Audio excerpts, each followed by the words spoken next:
नमस्कार, मैं के एस मुरारी एक बार फिर से आप सबों के बीच अपने YouTube चैनल के एस मुरारी के बैनर तले आप लोगों का स्वागत कर रहा हूं।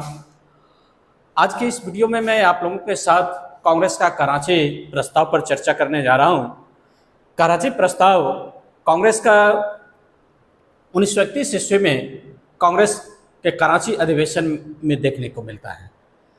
कराची अधिवेशन में गांधी इरविन समझौता या यूं कहे कि दिल्ली समझौता को स्वीकृति प्रदान करने के लिए आयोजित किया गया था। यूँ तो गांधी जी की गांधी इरविन समझौता के परिप्रेक्ष्य में भगत सिंह और उनके अन्य साथियों के फांसी के कारण काफ़ी विरोध का सामना करना पड़ा था, लेकिन गांधी अपने सिद्धांत के कारण गांधी की आलोचना होने लगी। तो आज के इस वीडियो में मैं गांधी के परिप्रेक्ष्य को रखते हुए कांग्रेस का कराची अधिवेशन पर चर्चा कर रहा हूँ। गांधी इरविन समझौता या यूं कहे कि दिल्ली समझौता जो दिल्ली में आयोजित किया गया था, वो 1931 ईस्वी में जो किया गया था, उसी को समर्थन प्रदान करने के लिए कांग्रेस ने कराची में अधिवेशन का आयोजन करवाया। इस अधिवेशन की अध्यक्षता वल्लभ भाई पटेल ने किया, जो 29 मार्च 1931 में आयोजित की गई। इस 29 मार्च 1931 से 6 दिन पहले ही भगत सिंह, राजगुरु और सुखदेव को फांसी दी गई थी। यद्यपि गांधी जी इन्हें बचाने की कोशिश की थी, किंतु भारतीय लोग गांधी जी से तीव्र नाराज थे, क्योंकि गांधी इरविन समझौता में जितने भी प्रस्ताव रखे गए थे गांधी जी के द्वारा, उसमें से गांधी जी का जो मुख्य प्रस्ताव था कि भगत सिंह और अन्य क्रांतिकारियों को जेल से रिहा करने की, तो इरविन इस बात को नामंजूर कर दिया था और अंतोगत्वा 23 मार्च 1931 को भगत सिंह, राजगुरु और सुखदेव को फांसी की सजा दे दी गई। गांधी जी से लोगों की अपेक्षा थी कि वे समझौते पर हस्ताक्षर नहीं करेंगे। गांधी जी को अपनी कराची यात्रा के दौरान जनता के तीव्र रोष का सामना करना पड़ा। उनके खिलाफ प्रदर्शन किए गए और उन्हें काले झंडे दिखाए गए। पंजाब नौजवान सभा के सदस्य भगत सिंह और उनके कॉमरेड साथियों को फांसी की सजा से काफ़ी नाराज थे, इसलिए गांधी की तीव्र आलोचना उन लोगों ने की। खैर, गांधी अपने अहिंसावादी सिद्धांतों को लागू करते हुए दोबारा इरविन पर दबाव नहीं बनाया कि भगत सिंह को फांसी की सजा से मुक्ति दिया जाए, क्योंकि भगत सिंह दिल्ली बम असेंबली केस के जुर्म में गिरफ्तार हुए थे, लेकिन वहाँ कोई हताहत नहीं हुआ था। लेकिन भगत सिंह के गिरफ्तार कर ब्रिटिश लाहौर षड्यंत्र केस के तहत, जो सॉन्डर्स हत्याकांड से संबंधित था, उस केस के तहत उनको फांसी की सजा दे दी गई। तो हिंसा के संदर्भ में गांधी जी यहाँ चुप हो गए अपने अहिंसावादी सिद्धांतों को लेकर। खैर, जो भी परिस्थितियां रही होगी, गांधी अपने आदर्शवादी सिद्धांतों को पालन करने के लिए, और भारत के राष्ट्रवादी युवाओं की दूसरी सोच थी कि किसी भी तरह से गांधी यदि चाह लेते तो शायद भगत सिंह, राजगुरु और उनके अन्य साथी बच सकते थे।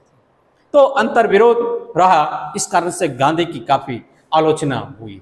और मैंने इससे पहले वीडियो में बताया था, इस कारण से गांधी की आलोचना अभी भी हो रही है। वर्तमान राजनीतिक परिप्रेक्ष्य में भी बहुत सारे संगठन कह रहे हैं कि गांधी चाहते तो भगत सिंह बच सकते। खैर, तो कराची में कांग्रेस अपना प्रस्ताव पारित किया। उस प्रस्ताव में जो मुख्य बातें थी, उसमें थी कि किसी भी तरह की राजनीतिक हिंसा का समर्थन न करने की बात दोहराते हुए भी कांग्रेस ने इन क्रांतिकारियों की वीरता और बलिदान की प्रशंसा की। कहने का आशय है कि राजनीतिक हिंसा नहीं करने की बात कांग्रेस के लोग कर रहे हैं, लेकिन इन बातों को दोहराते हुए भी क्रांतिकारियों की वीरता और बलिदान की प्रशंसा की, यानी कि भगत सिंह, सुखदेव, राजगुरु के कार्यों की प्रशंसा की, जबकि राजनीतिक हिंसा में लीन थे दोनों। दूसरी बात जो था कि दिल्ली समझौता यानी कि गांधी इरविन समझौता को इसी कराची के कांग्रेस अधिवेशन में मंजूरी दे दी गई। तीसरी बात थी कि पूर्ण स्वराज के लक्ष्य को पुनः दोहराया गया। जो 1929 ईस्वी के लाहौर अधिवेशन में पंडित जवाहरलाल नेहरू, जो उस समय तत्कालीन कांग्रेस के अध्यक्ष बने थे, उन्होंने पूर्ण स्वराज के लक्ष्य को रखा था और उसी पूर्ण स्वराज के लक्ष्य को इस कराची अधिवेशन में पुनः दोहराया गया है। कांग्रेस ने इस कराची अधिवेशन में दो मुख्य प्रस्तावों को अपनाया जो काफी महत्वपूर्ण रहा। इनमें से एक मौलिक अधिकारों और दूसरा कि राष्ट्रीय आर्थिक कार्यक्रम। ये दो काफी महत्वपूर्ण प्रस्ताव था जो कराची अधिवेशन में अपनाया गया। इन प्रस्तावों के कारण कराची सत्र एक यादगार सत्र के रूप में दिखाई देने लगा। मौलिक अधिकारों से संबद्ध प्रस्ताव में कई प्रावधानों को सुनिश्चित किया गया, जैसे अभिव्यक्ति एवं प्रेस की पूर्ण स्वतंत्रता, दूसरा संगठन बनाने की स्वतंत्रता, तीसरा सार्वभौम वयस्क मताधिकार के आधार पर चुनावों की स्वतंत्रता, और पांचवा कि सभा एवं सम्मेलन करने की आज़ादी मिलनी चाहिए, ये था। इसके अलावा जाति, धर्म एवं लिंग इत्यादि से हटकर कानून के समक्ष समानता का अधिकार, सभी धर्मों के प्रति राज्य का तटस्थ भाव रखना, साथ ही साथ निःशुल्क एवं अनिवार्य प्राथमिक शिक्षा की गारंटी इस कराची अधिवेशन में प्रस्तुत किया गया था और अपनाया गया था, जो आज वर्तमान परिप्रेक्ष्य में हम देखते हैं कि हमारे भारतीय संविधान के फंडामेंटल राइट में free and compulsory elementary education की गारंटी दिया गया है, जो फंडामेंटल राइट में अनुच्छेद 21(a) के तहत। खैर, वो कांग्रेस में पहले ही सोच था जो आज देखने को मिल रहा है। अल्पसंख्यकों और विभिन्न भाषाई क्षेत्रों की संस्कृति, भाषा एवं लिपि की सुरक्षा की गारंटी इस कराची अधिवेशन में दी गई। इसके अलावा जो कुछ महत्वपूर्ण बातें थे वो उसके अलावा जो काफ़ी महत्वपूर्ण रहा, तो उसमें राष्ट्रीय आर्थिक कार्यक्रमों से जो संबंध प्रस्ताव पारित किया गया था, उनमें जो कुछ प्रमुख है उस पर चर्चा कर लूँ कि लगान और मालगुजारी में उचित कटौती।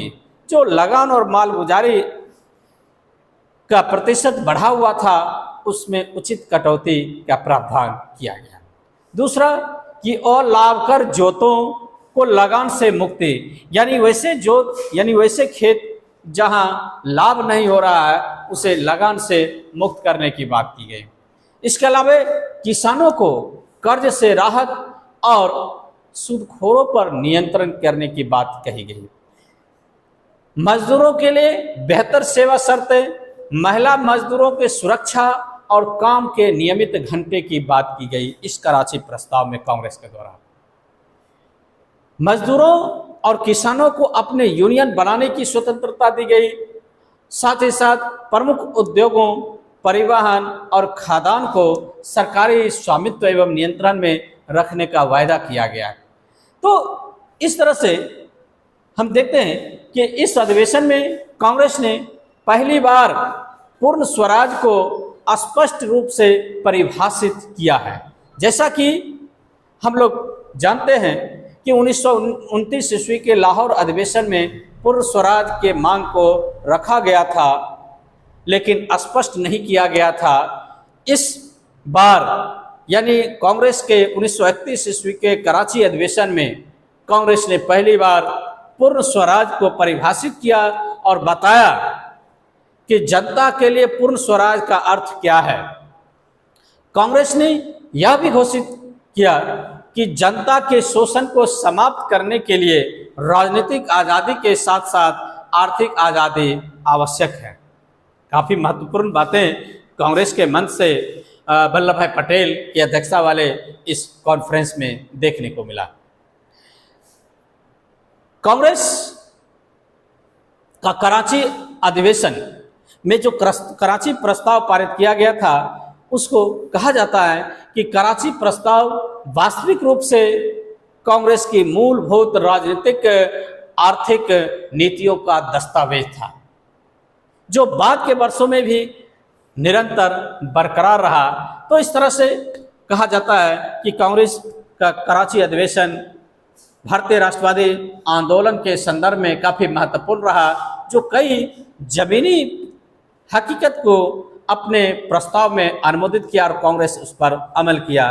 तो इस तरह से कराची प्रस्ताव काफ़ी महत्वपूर्ण रहा। जनता में किसानों को सामाजिक आधार बनाने के लिए, अन्य युवाओं को जो है सो राष्ट्रवादी चेतना में शामिल करने के लिए, इसलिए कहा जाता है कि मौलिक अधिकार और आर्थिक नीति का दस्तावेज कांग्रेस का कराची प्रस्ताव है, जो बाद के दिनों में भी लगातार जारी रहा। और आज भी मैंने पहले भी बताया कि जैसे फंडामेंटल राइट में जो शामिल किया गया आज आज़ादी के बाद, जो अनुच्छेद 21(1) के तहत है, जो निःशुल्क एवं प्राथमिक शिक्षा अनिवार्य।